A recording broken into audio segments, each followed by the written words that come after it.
हम बात करेंगे रामचंद्रन प्लॉट की। तो रामचंद्रन प्लॉट में हम कुछ टॉपिक्स में स्टडी करेंगे कि क्या होता है ये, इसका इंट्रोडक्शन, इसमें क्या क्या लिमिटेशंस होती है रोटेशन की, एमाइड्स के, साई एंगल क्या है, फाई एंगल क्या है और किस तरह से रामचंद्रन प्लॉट बनता है, स्टेरिक क्या क्या लिमिट्स हो सकती है फाई और साई की, और इसका क्या क्या कंक्लूजन हम निकाल सकते हैं। तो पहली चीज़, अगर मैं रामचंद्रन प्लॉट के बारे में बात करूं तो उससे पहले हमें पता होना चाहिए कि जो प्रोटीन्स हैं इसके 3 या 4 तरह के स्ट्रक्चर्स आप लोग स्टडी करते हैं, primary structure, secondary structure, tertiary structure, quaternary structure. तो जो सेकेंडरी स्ट्रक्चर होता है पॉलीपेप्टाइड्स का, ये प्रोटीन के डिफरेंट बॉन्ड्स बनाने का काम करता है। कौन कौन से बॉन्ड्स बनाता है? हाइड्रोजन बॉन्ड्स बनाता है। ये जो हाइड्रोजन बॉन्ड्स हैं ये इंटरेक्शंस करते हैं। इन हाइड्रोजन बॉन्ड में जो इंटरेक्शंस होती है उसमें कुछ इलेक्ट्रोनेगेटिव जो कार्बोनिल ऑक्सीजन एटम्स हैं वो पार्टिसिपेट करते हैं। कुछ इलेक्ट्रोपॉजिटिव एमाइड हाइड्रोजन एटम्स हैं जो ये बैकबोन बनाने का काम करेंगे। सीधी सीधी बात बोलूँ तो इस स्ट्रक्चर में एक तरफ कार्बोक्सिलिल ग्रुप रहता है जो कि में कार्बोनिल ऑक्सीजन यहाँ से आएगा, और दूसरी तरफ अमीनो ग्रुप रहता है जिसमें से NH अमाइड हाइड्रोजन एटम्स आएंगे। ये जो हाइड्रोजन बॉन्डिंग इंटरेक्शंस रहती हैं ये सेकेंडरी स्ट्रक्चर को स्टेबिलिटी देने का काम करती है, या जो सेकेंडरी स्ट्रक्चर है उसको स्टेबलाइज करने का काम करती है। बहुत सारी सेकेंडरी जो स्ट्रक्चर्स हैं ये हाइड्रोजन बॉन्डिंग के लिए रिस्पॉन्सिबल होते हैं, और हम ये देखते हैं कि इसकी बहुत सारी पॉसिबिलिटीज़ हमें दिखाई देती हैं एल अमीनो एसिड्स की फॉर्म में। दोनों तरह के स्ट्रक्चर्स हमें दिखाई देते हैं, एल अमीनो एसिड्स की फॉर्म में भी, और दूसरी तरह के हमें जो दिखाई देते हैं डी अमीनो एसिड की फॉर्म में भी। दोनों तरह के स्ट्रक्चर्स हमें इसमें दिखाई देते हैं, alpha sheeted structure, beta sheeted structure, और बीटा शीटेड में भी हम बात करते हैं पैरेलल स्ट्रक्चर की as well as anti parallel structures की। जो बहुत सारे सेकेंडरी स्ट्रक्चर की पॉसिबिलिटीज़ हैं वो तो हैं, लेकिन अगर आप किसी भी पेप्टाइड बॉन्ड की बात करें, मैं आपसे कहूँ कि आप किसी एक पिन को किसी एक बॉल में लगा लीजिए और फिर उस पिन को रोटेट कीजिए, है ना, तो वो पिन पूरी रोटेट होने की कैपेसिटी रखती है, बात नंबर 1। अब इसी स्टिक के या पिन के दूसरे हिस्से पे आप एक और बॉल लगा लीजिए तो भी इसकी जो रोटेट करने की या टॉर्जन की पॉसिबिलिटीज़ हैं ये बहुत ज़्यादा होती है। अब इस पिन में एक और पिन लगाकर एक और मॉलिक्यूल लगा लीजिए। इतने सारे इस पिन में मॉलिक्यूल लगाने का रीज़न ये है, मैं आपको बता रही हूँ कि कितने कार्बन बॉन्ड्स जुड़े हुए हैं, कार्बन के साथ कितने हाइड्रोजन बॉन्ड्स जुड़े हुए हैं, और इन हाइड्रोजन बॉन्ड्स में से फर्दर कितने ऑक्सीजन बॉन्ड्स निकले हुए हैं। होता यह है कि इस चेन में जो पॉसिबिलिटीज़ हैं इसकी शेप बनने की वो अब रिस्ट्रिक्टेड होने लग गई। तो ये जो लिमिटेशंस हैं कि ये बहुत ज़्यादा नहीं टॉर्ट कर पाती, बहुत ज़्यादा इसमें टॉर्जन नहीं हो पाता, इसी वजह से जो प्रोटीन है इसका सेकेंडरी स्ट्रक्चर हमें समझ में आने लगता है।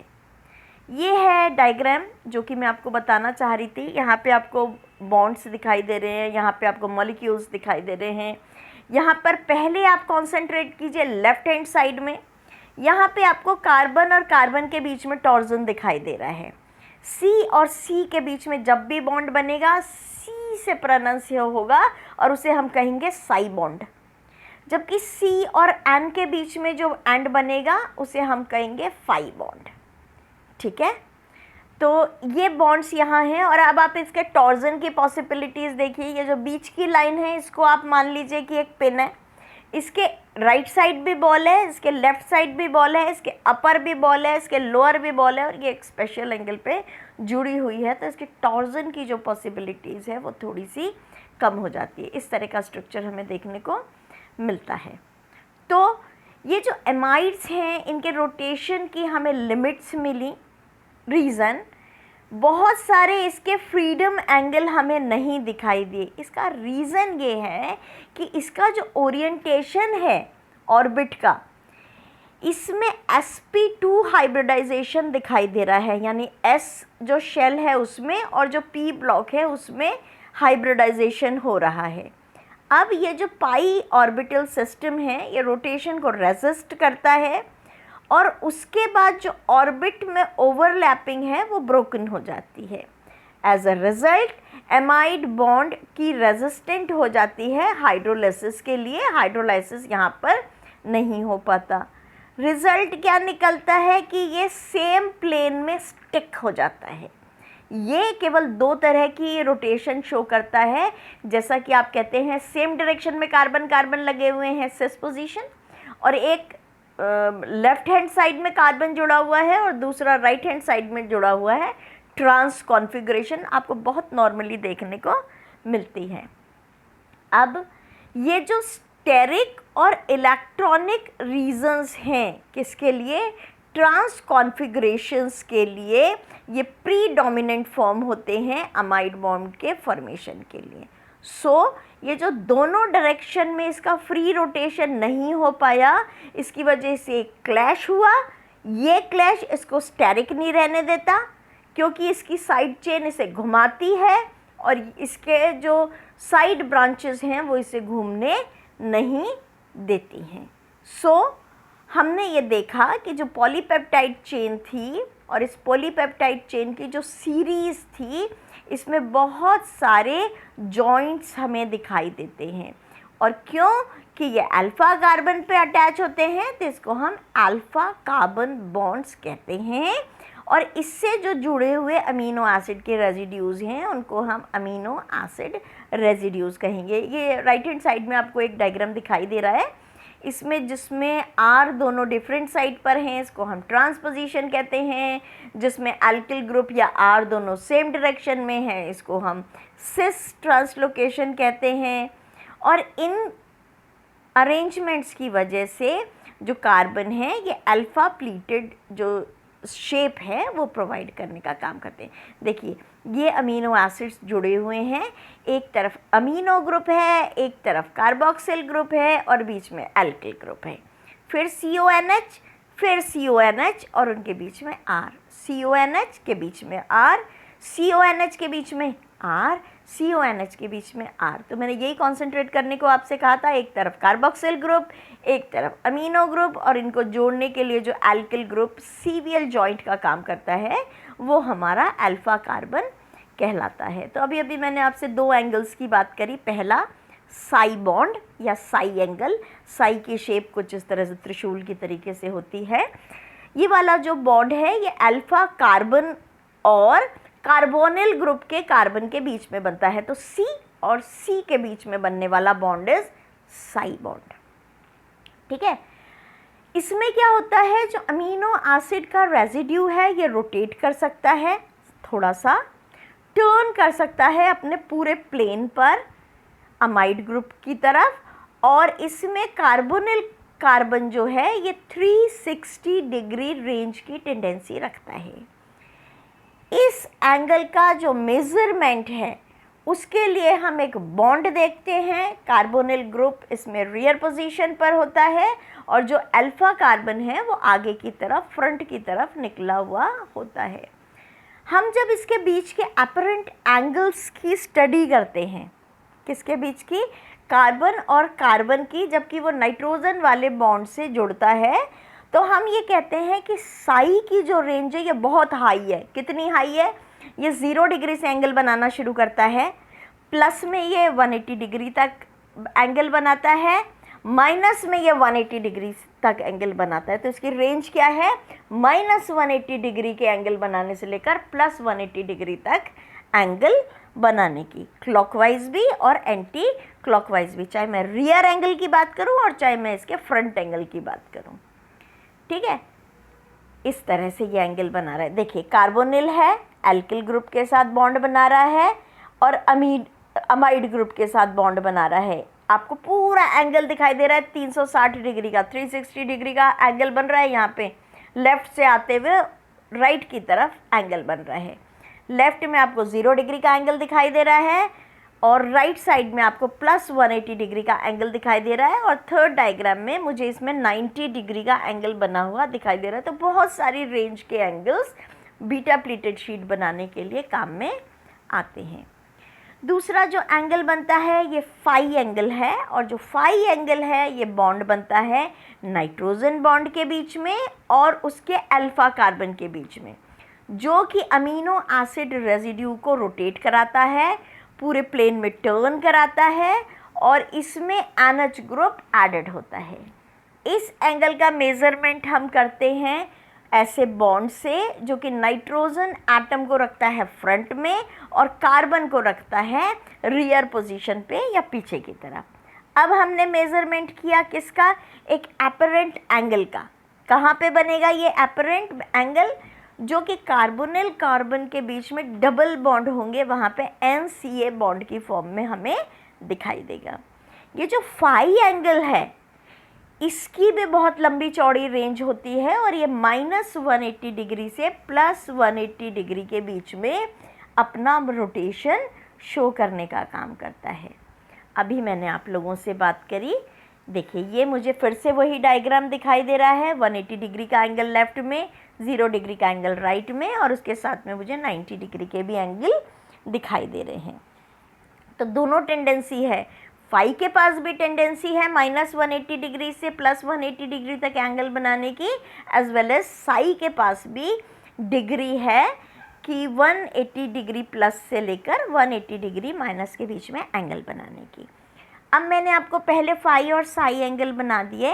अब जो मिस्टर रामचंद्रन थे, इन्होंने कहा कि अगर मैं एक शीट पर एक ग्राफ प्लॉट करूं, ठीक है, और ग्राफ प्लॉट करने में हमें पता है कि हम इसमें ज़ीरो कहाँ लेते हैं, हम इसमें प्लस में नंबर्स कहाँ लेते हैं और हम इसमें माइनस में नंबर कहाँ लेते हैं। तो यहाँ पे मैंने इसके 4 फ्रेम्स बनाए। सेंटर में मैंने इसका 0 डिग्री बनाया, उसके बाद मैंने इसके प्लस डिग्री बनाने शुरू किए ऊपर की तरफ, नीचे की तरफ मैंने माइनस बनाने शुरू करे और उन्होंने एक ग्राफ प्लॉट करना शुरू कर दिया। जब एक तरफ ग्राफ में साई रखा जाए और दूसरी तरफ ग्राफ में फाई रखा जाए तो 180 से 180 डिग्री तक, पूरे 360 डिग्री तक 360 डिग्री रोटेशन की टेंडेंसी प्रोटीन के पास होती है। लेकिन जब इन दोनों एंगल्स का कॉम्बिनेशन देखा जाए तो प्रोटीन्स कुछ स्पेसिफिक एरिया में तो ज़्यादा होती है, लेकिन कुछ स्पेसिफिक एंगल में हमें नहीं दिखाई देती। क्या किया हमने, प्रोटीन की स्टडी के लिए हमने जितने भी प्रोटीन्स थे उनका सॉल्यूशन लिया, अमीनो एसिड्स लिए, और उसमें हमने पोजीशंस देखी, डी पोजीशंस देखी प्रोटीनियस स्ट्रक्चरल डेटा की। इसके लिए हमने एक्सरे क्रिस्टलोग्राफ डेटा लिया प्रिसाइज करके, और फिर हमने देखा कि किस तरह से क्रिस्टल पैक होते हैं और ये प्रोटीन को किस तरह से डिस्टॉर्ट करने का काम करते हैं। इसके अलावा रामचंद्रा ने NMR डेटा लिया प्रोटीन्स के लिए, क्योंकि सॉल्यूशन की फॉर्म में प्रोटीन लिया था जो कि बहुत प्रिसाइज नहीं था, और ये अपने नेचर के अकॉर्डिंग या अपनी नेटिव नेचर के अकॉर्डिंग एक स्पेसिफिक पोजीशन पे जाकर स्टेबल हो जाता है। तो हमने ये डेटा लिया, इसमें हमने अमीनो एसिड रेजिड्यूज़ देखे और इस डेटा को हमने फाई और साई एंगल पर प्लॉट किया। तो फाई और साई एंगल पर प्रोटीन के बीटा प्लीटेड डेटा को प्लॉट करना रामचंद्रन प्लॉट कहलाता है। किस तरह से ये दिखाई देता है, ये देखिए, आपको ये ग्राफ दिखाई दे रहा है, इसमें आपको लेफ्ट में दिखाई दे रहा है Sai angle. Is it clear? हाँ जी। तो इस साई में आप देखिए सेंटर में जो मैंने लाइन ड्रॉ करी है, दिस इज 0। आप नीचे की तरफ देखेंगे तो आपको एक और एंगल दिखाई दे रहा है, दैट इज फाई एंगल। इसके भी सेंटर में मैंने लाइन ली है, that is called as 0। Angle लेने मैंने शुरू किए 20, 40, 60, 80, 100, 120, 140, 160 एंड 180। सेम मैंने नेगेटिव में लिए, नेगेटिव से मैंने नेगेटिव से सेंटर में यहाँ लिए साई की तरफ, और फिर ऊपर मैंने पॉजिटिव में लिए। तो मेरे पास रेंज हो गई 180 से 180 पॉजिटिव और 180 से 180 नेगेटिव। अब जब मैंने अमीनो एसिड को यहाँ पर प्लॉट करना शुरू किया, स्टेरिक लिमिट्स मैंने देखी फाई और साई की, तो आप ये देखिए कि जो लेफ्ट हैंड साइड वाला एरिया है जो कि 0 से +180 डिग्री के बीच में है, यहाँ पर आकर सबसे ज़्यादा अमीनो एसिड स्टेबल हो गए हैं। ये एरिया अमीनो एसिड्स के लिए बड़ा रिच एरिया देखा जाता है। और अगर मैं नेगेटिव की बात करूं तो कुछ अमीनो एसिड्स ऐसे हैं जो कि -60 डिग्री से 0 डिग्री के बीच में दिखाई देते हैं। बहुत कम ऐसे अमीनो एसिड हैं जो कि मुझे प्लस में फाई एंगल पर दिखाई देते हैं, और इस वाले कॉर्नर में, राइट हैंड साइड वाले कॉर्नर में तो limited number of amino acids मुझे दिखाई दे रहे हैं। तो ये प्लॉट ये बताता है कि जो फाई और साई हैं इनकी कुछ स्टेरिक लिमिट्स हैं। क्यों है ये लिमिट्स? क्योंकि जो एटम्स हैं वो अपनी एक स्पेसिफिक स्पेस लेते हैं। ये हर समय सेम जगह पर नहीं हो सकते। ये अमीनो एसिड समय के साथ अपनी स्पेस को चेंज करते रहते हैं, सेम स्पेस पे नहीं रहते, सेम टाइम पे अलग अलग स्पेसेस पे पहुंचने लग जाते हैं। इसके लिए कोवैलेंट बॉन्ड की बॉन्डिंग होती भी है और डिसोसिएशन भी होता है। इस वजह से जो अमीनो एसिड्स हैं उनमें मूवमेंट होता है और उनमें रोटेशंस होती है। रोटेशन की वजह से मूवमेंट होने लग जाता है। तो हम अभी यहाँ पे केवल 2 एंगल्स की बात कर रहे हैं रोटेशन की, और ये दोनों एंगल्स कहलाते हैं psi angle and phi angles. लेकिन इसके सारे कॉम्बिनेशन फिज़िकली पॉसिबल नहीं है।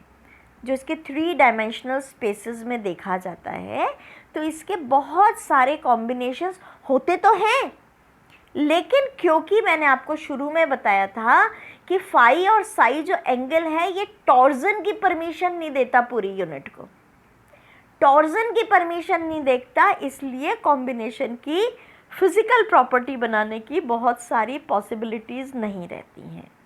ये जो फिज़िकल क्लैशेस बनते हैं कि हर समय हर एक स्ट्रक्चर पॉसिबल नहीं होता, इसको हम स्टेरिक इंटरेक्शंस कहते हैं। और जो फाई और साई हैं इनकी जो लिमिट्स हैं उसके लिए कुछ ही वैल्यूज़ जो हैं वो अवेलेबल होती हैं, सारी वैल्यूज़ अवेलेबल नहीं होती। अब आप देखिए जितना भी बीटा प्लीटेड स्ट्रक्चर है वो मुझे इस डायरेक्शन में दिखाई देगा। कहाँ? लेफ्ट हैंड साइड में। आप ये देखिए आपको अपवर्ड डायरेक्शन में मूव करता हुआ दिखाई दे रहा है। वेयरएज अल्फा हेलिकल स्ट्रक्चर मुझे लेफ्ट हैंड साइड में ही लोअर पोजीशन पर दिखाई दे रहा है। क्यों? क्योंकि इन एंगल्स की पॉसिबिलिटीज़ अमीनो एसिड के साथ यही पॉसिबल है, ठीक है। जबकि अदर एंगल्स में जहाँ पे मैंने स्मॉल डॉट्स बना रखे हैं राइट हैंड साइड में, अपर ब्लॉक में भी और लोअर ब्लॉक में भी, यहाँ पे बहुत कम नंबर की जो सिचुएशंस हैं वो प्रोबेबल होती हैं।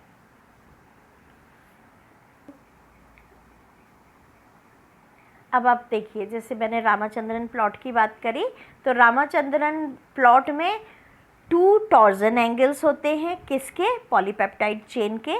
पॉलीपेप्टाइड चेन क्यों? क्योंकि बहुत सारे अमीनो एसिड के बीच में ये चेन बनती है। ये क्या डिस्क्राइब करती है? रोटेशन। किसका? पॉलीपेप्टाइड बैकबोन का। ये जो पॉलीपेप्टाइड बैकबोन होती है ये किसके अराउंड होती है? 2 एंगल्स हमने इसमें देखे। एक जो कार्बन है उसका N ग्रुप से, नाइट्रोजन ग्रुप से, और इस पे जो एंगल बनता है दैट इज़ फाई। दूसरा कार्बन के बीच में है, कार्बन की अल्फा पोजीशन है दोनों में।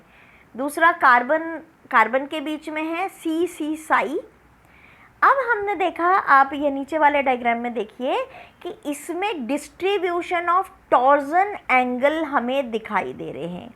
एक तरफ हमें फाई बॉन्ड दिखाई दे रहा है, एंगल दिखाई दे रहा है, एक तरफ मुझे साई एंगल दिखाई दे रहा है, और साई के एडवर्स पोजीशन पर मुझे ओमेगा एंगल दिखाई दे रहा है। Is it clear? और इसमें एबिलिटी तो है टॉर्जन की, लेकिन लिमिटेशंस हैं, क्योंकि बहुत सारे पॉलीपेप्टाइड यहाँ पर, बहुत सारे पॉलीपेप्टाइड होने की वजह से क्या हुआ, इनमें टॉट होने की जो कैपेसिटी है वो लिमिटेड हो गई। अब रामचंद्रन ने ओवरऑल इसका एक स्ट्रक्चर बनाया जिसमें एंगल की वैल्यूज़ की वजह से जो टॉर्जन है ये बहुत सारे एरियाज़ में डिसअलाउड हो जाता है, अलाउड नहीं रहता है। डिसअलाउड होना क्या इंडिकेट करता है? ये इम्पॉर्टेंट इंडिकेटर है जो कि ये बताता है कि जो प्रोटीन है ये 3D स्ट्रक्चर में आ गई है। अल्फा प्लीटेड होता तो ये बहुत सारे एंगल्स में घूम सकता था, प्राइमरी या लीनियर स्ट्रक्चर होता तो ये बहुत सारे स्ट्रक्चर्स में घूम सकता है। रामचंद्रन प्लॉट बेसिकली बात करता है बीटा प्लीटेड शीट के बारे में, और ये जो बीटा प्लीटेड जो शीट बनती है ये 3D स्ट्रक्चर की बनती है। ये जो टॉर्जन एंगल्स बने हैं, जैसे मैंने फाई और साई कहा, ये बहुत इम्पॉर्टेंट लोकल स्ट्रक्चर पैरामीटर्स हैं जो कि प्रोटीन के बीटा प्लीटेड स्ट्रक्चर को तो बनाए रखते हैं लेकिन प्रोटीन की फोल्डिंग को रोक के रखते हैं। फाई और साई के अलावा प्रोटीन की बैकबोन में एक और एंगल दिखाई देता है जो कि फाई के अपोजिट डायरेक्शन में होता है, इसे मैं ओमेगा एंगल कहती हूँ। तो रामचंद्रन एंगल एक पर्टिकुलर प्रोटीन के लिए अगर मैं देखूं तो ये 3D फोल्डिंग को एक्सप्लेन करता है।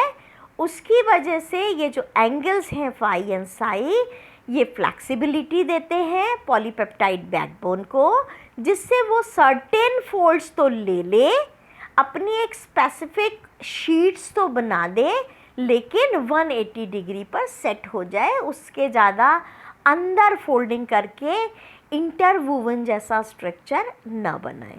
ये जो 180 डिग्री से -180 डिग्री के बीच में एंगल बनते हैं, ये क्यों बनते हैं? Number 1, this is due to partial double bond character, किसका? पेप्टाइड बॉन्ड का। दूसरा, ये रोटेशन को रेस्ट्रिक्ट करते हैं किसके चारों तरफ? CN बॉन्ड के चारों तरफ, और 2 सक्सेसिव अल्फा कार्बन्स को जोड़ते हैं किसमें? कार्बन, ऑक्सीजन, नाइट्रोजन और हाइड्रोजन के बीच में, जो कि सेम प्लेन में रहती है। इस वजह से जो रोटेशन ऑफ प्रोटीन चेन है इसका हम डिस्क्रिप्शन कर सकते हैं किस तरीके से कि rotation of the peptide bond planes हुआ जो कि एक दूसरे से रिलेटिव होता है। किससे?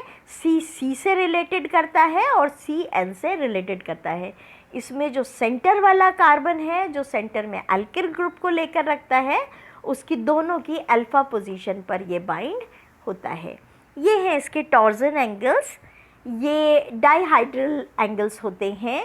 ये डिफ़ाइन किए जा सकते हैं 4 पॉइंट्स स्पेस में, यानी एक नॉर्थ में निकल रहा है, एक साउथ में निकल रहा है, एक ईस्ट में निकल रहा है और एक वेस्ट में निकल रहा है। प्रोटीन्स में 2 टॉर्जन एंगल्स होते हैं और इन दोनों टॉर्जन एंगल्स को हमने नाम दिया फाई एंड साई, और दोनों कार्बन की अल्फा पोजीशन पर बाइंडेड कंडीशन में हमें दिखाई देते हैं। डाइहाइड्रल एंगल्स क्या होते हैं? ये एक IUPAC डेफिनेशन से ही मैं आपको बताऊंगी कि जो A, B और C और D आपको इस डायग्राम में दिखाई दे रहे हैं, A, B, C and D, इन्हें मैंने इलस्ट्रेट किया एक पोजीशन में जो कि 4 एटम्स की पोजीशन है और ये डाइहाइड्रल एंगल दिखा रही है। इसमें रोटेशन होगी B और C के बीच में। इसमें जो B और C बॉन्ड है वो कई बार 12 o'clock वाली पोजीशन पर आ जाता है। जब B और C बॉन्ड में रोटेशन होती है तो जो एंगल बनता है वो बनता है ABD, जो कि आपको राइट साइड के डायग्राम में दिखाई दे रहा है। इसमें सारे पॉजिटिव एंगल्स बन रहे हैं और ये क्लॉकवाइज रोटेशन करेगा, यानी अभी मैंने कहा कि B और C ने मिलकर 12 बजा दिए, तो अब ये 1 बजाएगा, फिर 2 बजाएगा, फिर 3 बजाएगा एंड सो ऑन। तो ये क्लॉकवाइज रोटेशन करके एंगल बनाने का काम करता है। इसी डायग्राम को अगर मैं कंसीडर करूं कि जो टॉर्जन एंगल्स हैं डाइहाइड्रल एंगल्स के, ये 4 पॉइंट्स पर दिखाते हैं, तो आप राइट साइड के डायग्राम में देखिए आपको फाई की 2 एंगल दिखाई दे रहे हैं। एक आपको लेफ़्ट साइड में फाई 1 और राइट साइड में फाई 2 के हिसाब से, और दूसरा आपको दिखाई दे रहा है साई 1 और साई 2। आप इसी तरह से लेफ़्ट और राइट में देखिए। तो प्रोटीन्स में जो 2 टॉर्जन एंगल्स हैं फाई, और साई, ये डिस्क्राइब करेंगे रोटेशन को, किसकी? पॉलीपेप्टाइड चेन की। किसके चारों तरफ? कि कार्बन अल्फा के चारों तरफ, दोनों साइड पर निकलकर ये चारों डायरेक्शंस में किस तरह से एंगल बनाती है। तो ये आपको एंगल यहाँ पर इसके निकले हुए दिखाई दे रहे हैं। जो डाईहाइड्रल एंगल है इसके बारे में मैं आपको बता चुकी हूँ। और जो प्रोटीन की बैकबोन है, आप ये देखिए, आपको ये स्ट्रक्चर दिखाई दे रहा है। जो प्रोटीन की बैकबोन है मैंने आपको बताया था, इसमें कार्बन है, कार्बन के एक तरफ COOH ग्रुप जुड़ा हुआ है, तो C की C से बॉन्डिंग होगी, दूसरी तरफ भी इस C की, ये जो कार्बन अल्फा है, इसकी NH2 से बाइंडिंग होगी, NH से बाइंडिंग होगी।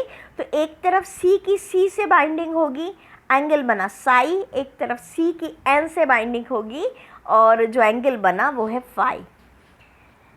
इन्हीं एंगल्स की हमने बात करी। तो जो प्रोटीन की बैकबोन है इसमें हमने फाई और साई देखी कैसे, कि फाई एंगल है N और कार्बन अल्फा बॉन्ड के बीच में, और जो साई एंगल है ये है कार्बन अल्फा और कार्बन बॉन्ड के बीच में, और ओमेगा बनता है इन सब के बीच में, जहाँ पे कार्बन एक एल्किल ग्रुप से जाकर या R ग्रुप से जुड़ता है।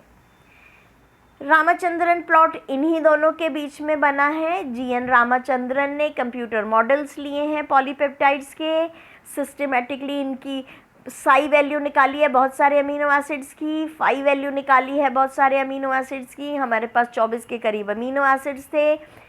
इनकी वैल्यू तो मुझे -180 से +180 डिग्री के बीच में दिखाई देती रही, लेकिन इनकी स्टेबल कन्फॉर्मेशन देखने के लिए हमने इसको ग्राफ प्लॉट किया, और इसकी स्टेबल कन्फॉर्मेशन हमें दिखाई दी किस तरीके से, इस तरह से ग्राफ के बीच में, जो कि मैं आपको पहले भी बता चुकी हूँ कि सेंटर में आपने लिया 0, साइड में आपने लिया फाई, नीचे की तरफ आपने लिया फाई, साइड में आपने लिया साई, और आपको बीटा प्लीटेड यहाँ लेफ्ट में ऊपर की तरफ दिखाई दे रही है, अल्फा प्लीटेड आपको नीचे की तरफ दिखाई दे रही है, और लेफ्ट हैंडेड जो अल्फा हेलिक्स है वो हमें राइट हैंड साइड में क्लॉकवर्ड डायरेक्शन में दिखाई दे रहे हैं।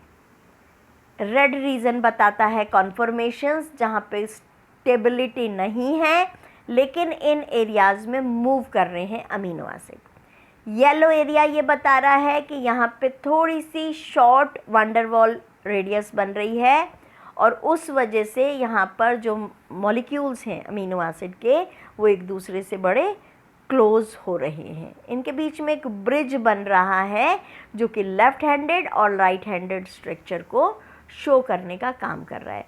आप ये जो राइट साइड वाला आपको डायग्राम दिखाई दे रहा है, जिसमें देखिए अमीनो एसिड्स को मैंने डॉट्स की फॉर्म में दिखाई दिया है, तो यहाँ पे बहुत क्लियर कट सेपरेशन नहीं है, लेकिन आपको अल्फ़ा और बीटा हेलिक्स दिखाई दे रहे हैं। आपको यहाँ पे साई की पोजीशन भी दिखाई दे रही है, फाई की भी दिखाई दे रही है, +180 भी दिख रहा है, और -180 भी अच्छी तरीके से दिखाई दे रहा है। सो द रामाचंद्रन प्लॉट में जो L अमीनो एसिड्स हैं ये लेफ्ट हैंडेड हेलिक्स का एक्सटेंशन नहीं करते हैं, लेकिन कभी कभी इसके जो रेजिड्यूज़ हैं ये इन कन्फर्मेशंस में हमें दिखाई देते हैं। और जब मैं रेजिड्यूज़ का नाम लेती हूँ या L अमीनो एसिड का नाम लेती हूँ, तो राइट साइड पे जो ऊपर की तरफ मैंने कुछ डॉट्स बनाए थे, इसमें मुझे कभी कभी ग्लाइसिन दिखाई देती है, कभी कभी एस्पेरेजिन दिखाई देती है, या एस्पेरेटेट भी यहाँ पर मुझे दिखाई दे सकता है। यहाँ पे लगभग 3 हेलिकल स्ट्रक्चर मुझे अपवर्ड डायरेक्शन में दिखाई देते हैं, लेकिन स्टेबिलिटी उनकी लोअर डायरेक्शन में आकर दिखाई देती है। अभी मैंने आगे 3 हेलिकल स्ट्रक्चर की बात करी, 310 हेलिक्स की। क्या है ये 310 हेलिक्स? ये एक प्रोटीन का ही टाइप है। आपको इसमें सेंटर में डार्क कलर की इसकी बैकबोन दिखाई दे रही है, साइड में इसकी साइड चेन्स दिखाई दे रही हैं। तो ये 310 हेलिक्स एक सेकेंडरी स्ट्रक्चर है। प्रोटीन्स में कभी कभी दिखाई देता है, लेकिन पॉलीपेप्टाइड्स में बहुत ज़्यादा दिखाई देता है। इसमें हेलिकल स्ट्रक्चर मुझे दिखाई दे रहा है बीटा हेलिक्स की फॉर्म में। 3 कार्बोनिल ग्रुप्स हमें दिखाई दे रहे हैं इसमें स्पाइंस की फॉर्म में निकले हुए। इसकी जो स्पेस है ये लगभग 120 डिग्री की बनी हुई हमें दिखाई दे रही है, और इसमें 3 अमीनो एसिड रेजिड्यूज हर टर्न पे आपको दिखाई दे रहे हैं। आप देखिए 3 तरह के स्पाइन लाइक स्ट्रक्चर या 3 अमीनो एसिड्स आपको दिखाई दे रहे हैं। ठीक है, रामचंद्रन प्लॉट की ही मैं बात कर रही हूँ, और इसमें स्पेसिफिकली मैंने ग्लाइसिन को यहाँ पर इसलिए लगाया है कि उसकी कोई साइड चेन नहीं होती, इसलिए ये चारों क्वाड्रेट्स में दिखाई देता है ना। और कई प्रोटीन्स ऐसे हैं जो कि चारों क्वाड्रेट्स में हमें दिखाई देते हैं। रामचंद्रन प्लॉट का अगर मैं कंक्लूजन बताऊं तो पहली चीज़ कि जो ये स्टेरिक लिमिटेशंस हैं अमीनो एसिड रेजिड्यूज़ की, इसकी जो लिमिटेशंस हैं ये मुझे नेचर में दिखाई देती है, क्योंकि जो सेकेंडरी स्ट्रक्चर है ये हमेशा नहीं दिखाई देता, ये बहुत ही लिमिटेड कंडीशन में मुझे दिखाई देता है। दूसरी चीज़ कि जो फोल्डिंग है प्रोटीन की या कॉम्प्लेक्स फोल्डिंग ऑफ प्रोटीन की, ये भी कंट्रोल्ड ही दिखाई देती है, बहुत लार्ज या अबंडेंटली नहीं दिखाई देती है, लार्ज पार्ट में भी नहीं दिखाई देती है। इसका रीज़न यही है कि फाई और साई एंगल इसे रिस्ट्रिक्ट कर देते हैं। और अगर मैं फाई और साई एंगल की कॉम्बिनेशंस देखूं तो इसमें एक आइडियलाइज्ड सेकेंडरी स्ट्रक्चर बनता है उस साइट पर, जो कि हमेशा पॉसिबल नहीं है। ये चेंजिंग स्टेज के वक्त जहाँ पर ज़्यादा देर प्रोटीन स्टेबल रहती है वहाँ पर दिखाई देता है। और अगर मैं रियल प्रोटीन की बात करूं तो मैं इस डेटा पॉइंट्स को कहाँ पर एक्सपेक्ट करूँगी, जहाँ पर सेकेंडरी स्ट्रक्चर बस अपीयर हुआ था एक आइडियल लोकेशन में। तो नेचर में ये बहुत ज़्यादा नहीं दिखाई देती, और ये कुछ वैल्यूज़ हैं आपके सेकेंडरी स्ट्रक्चर एलिमेंट की, जिसमें alpha helix, 310 helix, pi helix, parallel beta strand, anti parallel beta strand या पॉलीमरेज 1, पॉलीमरेज 2, इनके फाई एंगल्स दे रखे हैं, साई एंगल्स दे रखे हैं, इसके कितने रेजिड्यूज पर टर्न आते हैं। जैसे मैं आपको एग्जांपल के तौर पे याद करा दूं कि हम 10 टर्न के बाद, 10 टर्न्स के बाद एक डीएनए हेलिक्स की बात करते हैं, तो इस प्रोटीन में मैं उन्हीं टर्न्स की बात कर रही हूँ कि कितने रेजिड्यूज उस टर्न में लगे हुए हैं। तो कुछ उस तरीके का स्ट्रक्चर बनेगा, लेकिन ये सिंगल स्ट्रैंड का बनेगा। और इसमें ट्रांसलेशन डिस्टेंस क्या है इन स्टेजेस का, देखिए किस एंगल पर आकर इसके डाईहाइड्रल एंगल्स हम देख सकते हैं, इनके ट्रांसलेशनल डिफरेंस देख सकते हैं, नंबर ऑफ रेजिड्यूज देख सकते हैं, और इस तरह से सेकेंडरी स्ट्रक्चर बनता है। अल्फा हेलिक्स कौन सी पोजीशन पर दिखाई देगा और पॉलीमरेज कौन से एंगल्स पे, कहाँ से कहाँ तक की रेंज में मुझे दिखाई देगा इनका एक्यूमुलेशन। तो फाइनली ये जो मेरा स्ट्रक्चर आप बनाएंगे, जब भी कभी एग्जामिनेशन की कॉपी में आप रामचंद्रन प्लॉट बनाएंगे तो आप इसमें साई लिखेंगे, फाई लिखेंगे, सेंटर में दोनों लाइन एक दूसरे को क्रॉस करेंगी, ज़ीरो बनाएंगे, उसके बाद प्लस 180 डिग्री ऊपर की तरफ लिखेंगे, नीचे की तरफ माइनस 180 डिग्री लिखेंगे, लेफ़्ट में माइनस 180 डिग्री लिखेंगे, प्लस में 180 डिग्री लिखेंगे। और जो सबसे ज़्यादा मुझे रिच एरिया दिखाई देता है, इसमें मुझे दिखाई दे रहा है parallel beta sheet, anti parallel beta sheet, collagen triple helix, right handed beta sheets, जबकि मुझे नीचे के कॉलम में दिखाई दे रहा है right handed alpha sheets, right side में मुझे दिखाई दे रहा है लेफ़्ट हैंडेड अल्फ़ा शीट, और उसी तरह से लास्ट कॉर्नर में, हालांकि बहुत कम दिखाई देता है लेकिन मुझे दिखाई देगा लेफ़्ट हैंडेड बीटा शीट्स। अगर आपको ये वीडियो पसंद आया है तो इसे लाइक कीजिए, शेयर कीजिए और सब्सक्राइब कीजिए।